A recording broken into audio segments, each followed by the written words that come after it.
Hello everybody and welcome back to the channel. This is the second time I've recorded this video because the first time I realised that I wasn't using my microphone, I was just using my computer microphone. So apologies for this video being out a little bit late. I had finished it, I'd done all 20 minutes of it and I got to recording about minute 18 of it and I was like, oh, it sounds a bit tinny, the sound quality is not as good as it normally is, and lo and behold, that was why. So this is the second attempt to record this. I hope I can remember all of the points I made in the first one. Maybe now I've gone through them once already, this will be a bit more succinct. So this is a second part to the video I did last week. The video we did last week was, I felt, very well received, very measured responses in the comments. And that was why Wellington was a better commander than Napoleon. Now, it was done slightly tongue-in-cheek. I think there were some kernels of good facts in there.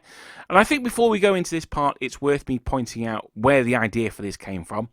And it was, I was watching a really old documentary. It's on Amazon Prime called The Great Generals. It was a really old documentary on Alexander the Great. I was watching the first part.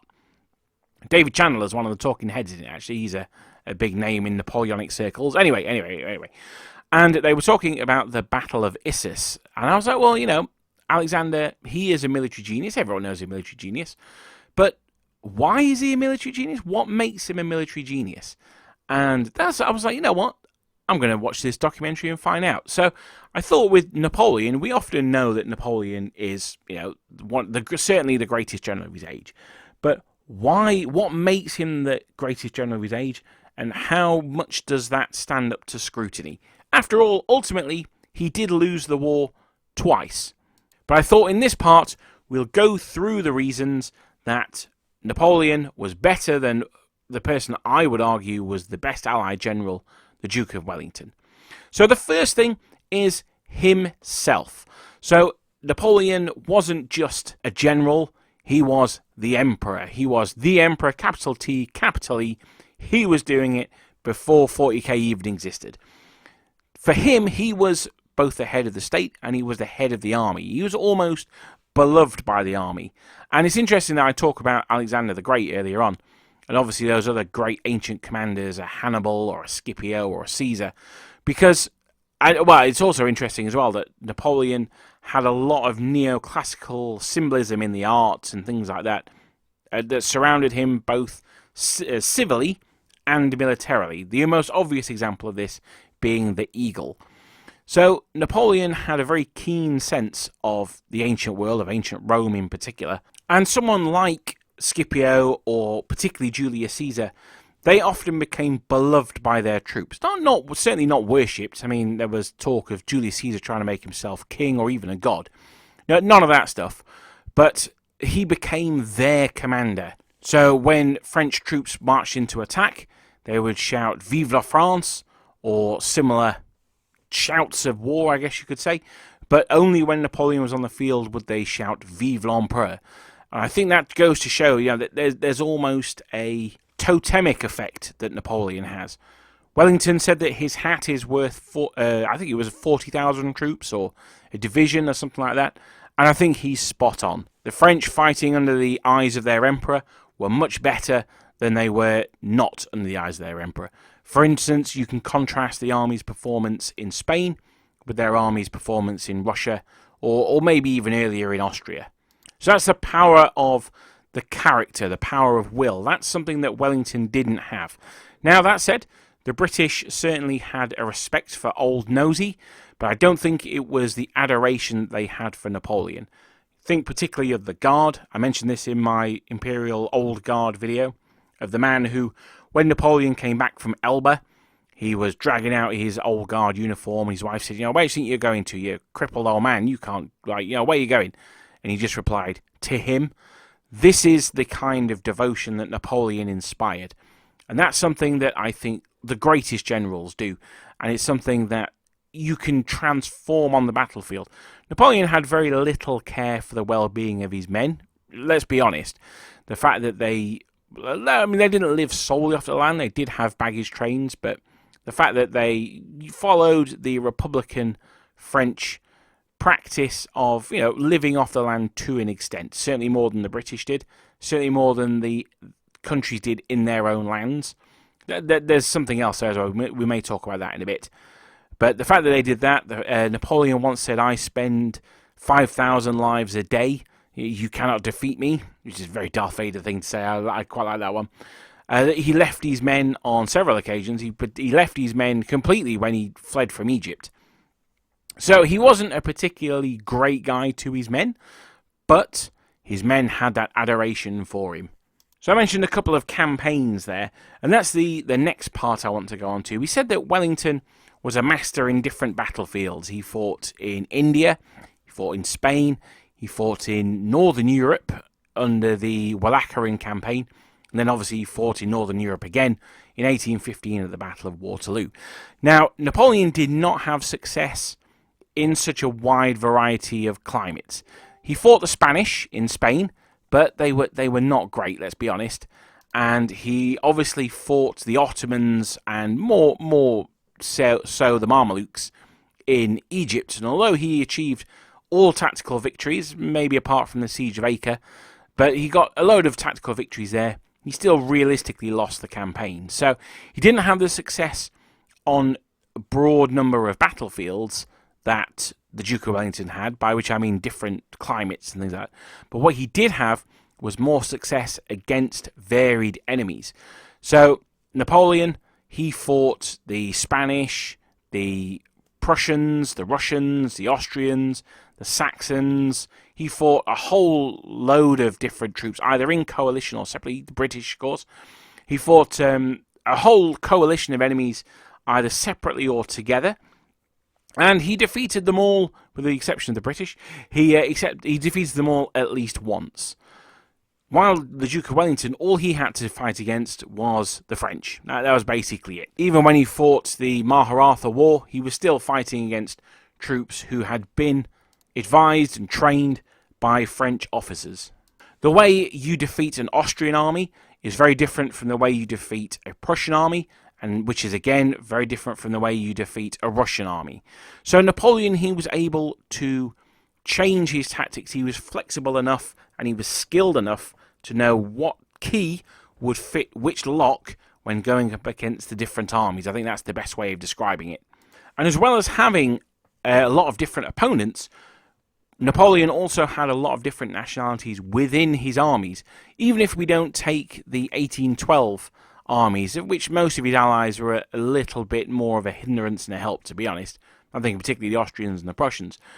He still had troops, Italians, Swiss, Legion Portuguese, Legion Prusse. So he had Prussians, Portuguese, Croats, as I say, Swiss, Poles, of course, Italians. So all across Europe, men flocked to his banner. And that means that he was able to wield them into a single army. Now, one of the things that I would say Hannibal did most impressively was he would keep his troops, so it's a super tangent, he would keep his troops with their national characteristics, for want of a better term. So the Gauls would fight in their war bands, the Scutarii would throw their javelins and then go in with the sword and shield, things like that. The Carthaginians would fight in their normal phalanx. However, and that's similar to how the British did it as well. We would allow the troops to keep their own formations, things like that. The French, however, and Napoleon in particular, he made everyone change how they operated to fit the French model. Now, that's not necessarily better, it's not necessarily worse. It means that he's more versatile. That second unit of provincial Croats that he can throw in is exactly the same as throwing in the 47th French Line Regiment, as far as he's concerned. So there is that to it. However, the fact that he managed to do it, to impose his will on all these different nations, and to prove to them that it was the most efficient way of conducting modern warfare, I think has a lot to be said for it, I think. One of the really important things of getting these troops to conform to what he wanted and to get them trained up to the standard that he needed was that he always managed to get, well, not always, he mostly managed to get the right people in the right places. Now, we mentioned in the Wellington video that he kind of had to deal with what he was given. Napoleon got to make those decisions. He was the emperor after all. Now, there were some political decisions that he had to make. We'll get more onto those in a bit. But by and large, he could choose who his marshals were, as an example. Who was leading the cause, that was his decision. Horse guards didn't make that decision for him, he did. And that meant that he was a great man manager. He could look at the situation and say, for argument's sake, this this corps needs this type of commander. So I'm going to put Drouot in charge of that one. Or even, joking aside, even someone like a Grouchy. I know I rag on him quite a lot. But as a cavalry commander, who's the guy who you want to chase after the enemy, to keep his sword in their backs? Well, you want a cavalry guy to do that. So Murat's not available, so you send in a Grouchy. So while he doesn't have the sort of make-do impressiveness that Wellington had to deal with, I think the fact that Napoleon made it so he didn't have to do that because he chose the right people for the right jobs, that to me is what's impressive about Napoleon in this case. The flip side of that is that many of the marshals didn't perform when Napoleon wasn't present, and I think that says something about Napoleon as well, is that they felt they couldn't act out when he was there. Some of them did, but most of them didn't. They could be trusted under supervision. In Spain, they'd all fight amongst themselves and argue and go and do their own thing. So that, again, is evidence of Napoleon's, just his sheer force of will to keep these very disparate people together. These people, many of whom started on the lowest rungs of society. Someone like Marshal Massena was a wharf rat. He was an orphan in a harbour town, and he grew up to be one of the marshals of France. So these people were from a very eclectic background, and for someone to manage them as well as Napoleon did really is saying something for his man management skills. And I think that the biggest one, of course, is putting Berthier in the place that he did. It's interesting, at the start of the 1809 campaign, Berthier was in charge of the French armies on the Austrian border, and he was writing letters and letters and letters to Napoleon saying, I don't know what I'm doing, you need to get back from Spain, you need to sort me out. So again, Napoleon, you could say, well, he shouldn't have put Berthier in that position, but he was already on his way when those letters arrived. So Napoleon, fully aware of Berthier's skills and of his limitations as well. And that's the key, I think, to being a great general. He reminds me, in this instance, a lot of Eisenhower, in that, you say, well, what was Eisenhower's great victory? Well, it's World War II. You can't think of a specific example, but the way he managed the different egos and the personalities of his subordinate generals, I think, is very impressive. Now, of course, when it comes to Napoleon, he did have those individual victories and that individual genius. We'll talk in a lot more detail about one of those in a second. But what I'm talking about in this instance is that he, when it comes down to it, a supreme commander has to be a man manager as much as anything else. The next part of Napoleon's genius I want to talk about, again, we're going to harken back to the ancient world here, and we're going to look at Alexander the Great. Alexander, he inherited possibly the greatest army in the world. In this documentary with David Chandler, I think it may have actually been David Chandler, who said it was the world's first professional army. Now, I'm not sure I entirely agree with that. I think that's probably the Assyrians. But his point is that this was a finely tuned fighting machine that he inherited. That's fine. Okay, great. Philip II didn't conquer the entire known world, though, did he? It took Alexander to do that. So, although one could argue that Napoleon was handed the tools, don't forget that the Battle of Valmy had seen a fantastic French victory over what was still then quite a strong Prussian army. So even before Napoleon became emperor, the French were still winning battles. But it took someone with that military genius to use that tool and turn it into an army that would conquer the whole of Europe.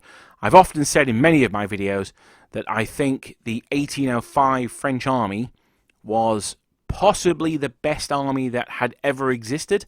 Certainly, for my money, it was unarguably the best army that Europe had seen since the fall of Rome, perhaps even since before, maybe since the Marcomannic Wars. And the camps at Bologna were entirely Napoleon's creation. Napoleon, as far as I'm aware, now I'm sure you guys will correct me in the comments if I'm wrong, but I'm fairly sure that the French army of 1804 or 1805 were the only army in Europe that practiced corps level exercises. They did, weekly company ones, monthly brigade ones, bi-monthly or quarterly divisional ones, and then they did corps exercises as well. This was the first time that I think these huge numbers of troops had actually trained together and were used to operating on scales from company right up to corps level. And this was a new innovation. You look at somewhere like Spain at the time, and their regiments were still, and Russia, and their regiments were still basically the property of their colonels. But it was the French who turned their army into an army as opposed to a collection of units. Now, I mentioned briefly earlier, well, not briefly, we mentioned earlier on about Napoleon's will and his admiration that the troops had for him. And again, this is another point, I just wanted to sort of circle back to this one. Thank you, Jen Psaki, for that one. To circle back and say, we talked about how ultimately Wellington won the Battle of Waterloo. Yeah, what about Blucher? Yeah, what about Blucher? Wellington won the Battle of Waterloo. However, the mere fact that there was a Battle of Waterloo is hugely impressive and speaks to Napoleon's drive, his will, the love that his men had for him, and his organisational skill. And that's basically what being a general comes down to. It's your organisational skill. Now, Berthier is, of course, the unsung hero in all this. Well, he's somewhat sung hero in all this, but he wasn't around during the 100 Days because he was 100% absolutely not assassinated as the campaign started off. But Napoleon was still able to operate without him, though in a much diminished capacity. So Napoleon had a much better team around him, and by that I include Berthier, his ADCs, and his senior generals as well. Certainly better than the team the Duke of Wellington had. He was much more of a solo superstar, whereas Napoleon was a bit of a sort of superstar player manager, I guess, if you were going to use a football analogy here. So, and no better match did he have, if we're I'm going to run that analogy into the ground. No better match did he have than 1805 at the Battle of Austerlitz. I've said before many times on this channel that I think that was Napoleon's absolute masterpiece. And I'm going to say again here, basically what happened, I'm going to do a video on the Battle of Austerlitz at some point because I want to sort of put it across as why Napoleon was the military genius that he was. But basically there was a raised bit of ground called the Pratzen Heights right in the middle of the French line. The French had occupied it. It was going to be a downhill march into the Russians and the Austrians. Jobs are good 'un. However, Napoleon saw a better way. Now, interestingly, the Napoleon of 1805 saw this. I do not think that the Napoleon of 1812 would have seen this. In fact, I'm certain the Napoleon of 1812 wouldn't have seen it. I think there's even an argument to say that Napoleon of 1809 wouldn't have seen it. But what he did was he pulled his troops back off the Pratzen Heights and basically gave it to the Austrian-Russian army, who saw this massive mistake, in inverted commas, that Napoleon had made, rushed their troops up there, and basically packed this hill full of troops.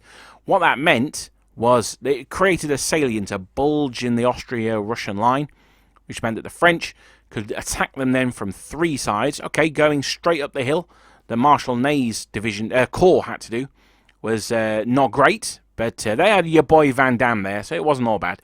But the troops who could come around the flanks and cut off that army, or well, not the army, but the troops who were up on the Pratzen Heights, it's an absolute genius masterstroke. I certainly don't think Kutuzov would have pulled his troops back like that. I definitely don't think Archduke Charles would have done, and I don't think the Duke of Wellington would have done either. I think for him to see that possibility, that's tactical genius right there. He could have fought the battle and he could have won, or slightly lost, and it would have been, oh yeah, the Battle of Austerlitz, yeah, it was just one of those things. But by doing that, he transcended, I mean, maybe laying on a little bit thick there, but he transcended what was a normal tactical bash to being, one of the most ingenious battles of all time. So the fact that he was the architect of that automatically rockets him up the quality general charts. And talking about how he pulled his troops back and then counterattacked, we spoke in the Wellington video that Wellington was a defensive general. No one could defend a place like Wellington. But he did attack as well. He attacked at Salamanca, he attacked at Vittoria. The fact that those are really the only 2 examples I can think of. Assaye as well, if you want to include that one. So 3 examples I can think of that the British Army under Wellington were the aggressors, were the attackers. Now, it's much easier from a general's viewpoint to defend than it is to attack. So let me explain on that one. When you set up your troops, that's a large part of your generalship done. What you then have to do is you have to spend the rest of the battle parceling out your reinforcements. Now, do not get me wrong, Wellington was an absolute master at this. For me, the best example of that is Fuentes de Onoro, where he fed troops into the village of Fuentes de Onoro, and he absolutely expertly managed that battle. He cocked up a little bit by sending the 7th Division out too far, but anyway, so that's what his role as a defensive commander was. When you're attacking, there's a lot more variables. You've got to know the ground, you've got to know the formations, you've got to look for hidden enemy cavalry, you've got to know where all your troops are at once in a time before GPS and all that stuff. So to be an attacking and aggressive general is a lot more difficult. And Napoleon, he absolutely was an aggressive general. Now, he fought some aggressive battles that were, shall we say, less than impressive. Borodino would be an example of that. I would even argue that Waterloo would also be an example of that. But he fought them aggressively nonetheless. He also fought excellent defensive battles as well. I'm thinking Leipzig. Now, Leipzig's often declared to be a disaster for Napoleon, and it kind of was. But the battle itself, the tactical skill that was shown in the battle, I think was probably his last great performance. Possibly Linny, but, yeah, okay. It's arguable that it was his last great performance anyway. He also fought the Battle of Aspern-Essling, very much on the back foot defensively, and although, he lost that one, a score draw perhaps, he fought, and he fed those troops in brilliantly. As I said, that was Wellington's key genius, and Napoleon did his very best at Aspern-Essling. And he also fought those counterattack battles as well, so Austerlitz probably being the best example of that. The one where he fought his most out-and-out aggressive battle, actually, was one that I'd not mentioned, probably the Battle of Jena, or possibly the Battle of Friedland, where he basically destroyed the Russian army. And that leads us on to the next, and this is probably going to be the final point, probably the most important one. When the Duke of Wellington fought a battle, his mission for that battle was to win the battle. It was to defeat the French. Job's a good one. That's basically all he had to worry about. See French, kill French, job done. So if he were going to be from North FC. However, Napoleon, he was the emperor. He was the head of state. He had to win battles. The battle wasn't the important thing. This is why Napoleon said, advance on an enemy capital after a victory, always. Before a great victory, never. And that's because he also had to win the diplomatic victory as well. He had to be able to destroy an army so utterly that the enemy had no choice but to capitulate, like the Prussians did at Jena. Or he had to destroy an army just enough that an enemy could surrender, but they could do so with dignity, such as the Russians at Friedland. The Russians at Friedland weren't completely crushed. A year later, they were sending more reinforcements down to fight the Ottomans, and they also started a completely brand new war with Sweden in the Russo-Finnish War as well. So the Russians weren't wiped out at the Battle of Friedland, but it was enough to have the Treaty of Tilsit and for the Russians to stop fighting Napoleon and join the continental system. It's worth pointing out that the Russian-Finnish War, the Russian-Swedish War, was because the Swedes weren't participating in the continental system. So the Tsar became Napoleon's enforcer. Now, it wasn't really. It was so the Russians could capture a way out of the Baltic. But the excuse that they gave was, well, you're not doing the continental system. Our best friend Boney says that you should do, so we're going to have a Barney about it. So there were military decisions that needed to be made by Napoleon. And I think this is really where his absolute 100% genius comes in. You look at something like the Battle of Austerlitz. That was a crushing humiliation for the Austrians and the Russians. The Russians carried on fighting, the Austrians knocked out of the war. So that's the whole of Central Europe pacified by Napoleon's decision, effectively, to abandon the Pratzen Heights. What a phenomenal thing that was to do. What a great achievement. The problems that Napoleon had was when he didn't manage to do that, particularly against the Russians, because the Russians just did not give up. They are the Roman Republic in this analogy. They just raise another troop, another army, and they send that one out as well. So that's it. I've talked a lot about. I've touched on a lot of subjects, and the reason is, I could go into entire hour-long episodes on each one of these points. I may do that in the future. I may not do. I don't know. But the idea is, when we just to think about when we say Napoleon was a military genius, or the Duke of Wellington was a military genius, or this person was that person, what do we actually mean? Are we just taking it as read? Oh yeah, Alexander was a genius. Julius Caesar was a genius. I don't know, Frederick the Great was a genius, or Gustavus Adolphus. You know, all these great generals in history. It's someone like me. Gustavus Adolphus is a great example. I know absolutely nothing about the Great Northern War. I don't really know that much about the Deluge either. So, but people tell me that Gustavus Adolphus was a military genius. Okay, fair enough. I don't know enough to say that he wasn't. But when we are getting interested in a subject, we need to question these sacred cows. We need to say, well, was Napoleon the genius that he's made out to be? Now, I hope in today's video, we've come to the conclusion that yes, due to these many different reasons all intersecting together, sometimes one will be more important than others. When, you know, the bloody son of Austerlitz is rising and Napoleon's saying that, you know, 1 year ago today was my coronation, you know, things like this. That's more important at that one point than whether he defeats the Prussians enough to get them to the negotiating table. At 5 o'clock that afternoon, suddenly defeating the Austrians enough to get them to the negotiating table is more important than whether the troops can see Napoleon's white horse or not. So these things change when it comes to the timing that it's most relevant. And that, ultimately, is what I want to finish on. This is the thing that, undoubtedly, in my opinion, makes Napoleon one of the greatest generals of all time. And I if I'm being honest, better than Wellington.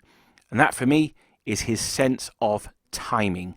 No one could time the hammer blow better than Napoleon when he was at his best. When he was not at his best, when he allowed Murat to take charge of the cavalry, or when he was forced to send in the Old Guard at Waterloo, this is when Napoleon struggled. But when he was in charge, then he really was in charge. And that's why I think one of the most interesting and little studied of Napoleon's battles is the Battle of Marengo. He didn't make the choice to launch the cavalry charge, and that was on Francois Kellerman, who we've done a Napoleonic figures video on. But the fact that it was the first major European battle of Napoleon's career, I think meant that he knew that was the most important part of that battle. Had he lost that one, he never would have become emperor. And I think he knew that. I think he took that to heart. And Napoleon's sense of timing, such as at the Battle of Austerlitz, the Battle of Wagram, the Battle of Aspern-Essling, even these defensive battles, the Battle of La Rothier is a good example of when to throw in his final reserve. And while he got lucky at places like Jena-Austadt, Napoleon's sense of timing is the thing that makes him the greatest general in the world. Now, 2 seconds ago, I mentioned one thing at Jena-Austadt. One of my favourite quotes from Napoleon was when asked about, someone would come to him and say, I think this guy's good, he should be promoted to general. Napoleon always used to ask, I know he's good, but is he lucky? And I think to be born in the time that he was, with the possibilities that were afforded him by the French Revolution, Napoleon was very good, and he was also very lucky. Well, that's it. Thank you for listening. I hope you've got something out of today's video. Now, I mentioned in this that the Napoleon, arguably one of his greatest final performances, you could argue, was the Battle of Ligny. Luckily for you, you are going to get the chance next weekend to see some commanders who it will not be one of their great performances, because I'll be one of them. We will be live streaming the Battle of Linney next weekend. So that is Saturday the 28th and Sunday the 29th. Mostly on the Saturday. We will be live streaming from around about 10, half 10-ish, the Battle of Linney. Those of you who have seen the Battle of Quatre Bras that we did last year, it's in the same place. It's in Richie's gaming cave, and we'll be using many of the same models, but this is for the Battle of Linney. I've not seen all the terrain myself. I have seen some of the village that's been made, and I'll be honest with you, it's absolutely incredible. I cannot wait. I cannot wait for this game. It's been a year in the making. It's going to be awesome. Those of you who haven't seen the Quatre Bras game, I'm going to post it in the credits here, so you can click on that next. I'm also going to be reposting it this week, so you can catch up on that. Of course, those of you who don't know, the Battle of Quatre Bras and the Battle of Linney were two battles that were fought at the same time, 2 days before the Battle of Waterloo. So we're doing our own sort of little 100 days campaign. We fought the Battle of Quatre Bras. I don't want to give away the result of that one. We're going to fight the Battle of Linney. Depending on what happens here, we're going to discuss it as a group, and then we'll see how it moves on going forward. But I hope also, I should say, there's going to be no live stream this Wednesday, because I'm going to be prepping everything. We're going up at the weekend so we can get ready for Linney. So don't be expecting a video this Wednesday. Sorry, there'll be no live stream. But do please tune in Saturday. I'm going to be putting stuff on. I'm going to be spamming Facebook with it, and probably Instagram. Do tune in next Saturday. All day you can drop in, drop out, because we'll be doing the Battle of Linney live, and it's going to be a huge amount of fun. You may even get to see the back of Clive's head for 20 minutes again. You never know. But thank you so much for listening today. I hope it's given you some ideas. Please, any arguments or any things you agree with, pop them down in the comments below. I do try to read them. I do try to get to them. And I will see you guys next time.